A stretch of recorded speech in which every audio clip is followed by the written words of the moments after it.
Programme ఉద్దేశం ఏంటంటే ఇప్పుడు ఈ చోట చూడండి, ఒక గ్రామంలో ఎన్ని ఇళ్ళు ఉన్నాయో, ఎంతమంది ఉన్నారు, వాళ్ళందరికీ కూడా ఇవన్నీ ఉండాలి. రేషన్ కార్డు ఉంది, రేషన్ కార్డు అందరికి రావాలి, ఆధార్ కార్డు ఉంది, అందరికీ అదంతా రావాలి. అట్లా ఎవరైతే మిస్ అవుతారో ఆ 10 మంది కానీ 20 మంది కానీ వాళ్ళందరికీ మనము ఇవ్వాలి. ఓన్లీ ఎస్టీ లబ్ధిదారులు వాళ్ళు, ఎస్టీ వాళ్ళకి మాత్రం ఇవ్వాలి.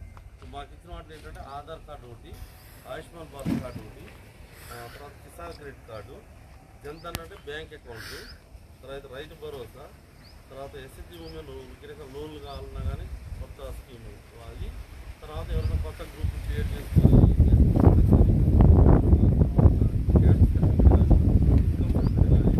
డేట్ ఆఫ్ బర్త్ కానీ, తర్వాత మాతృవందనం ఒకటి, ఓటర్ ఐడి, తర్వాత రేషన్ కార్డు, ఉపాధి హామీ కార్డు.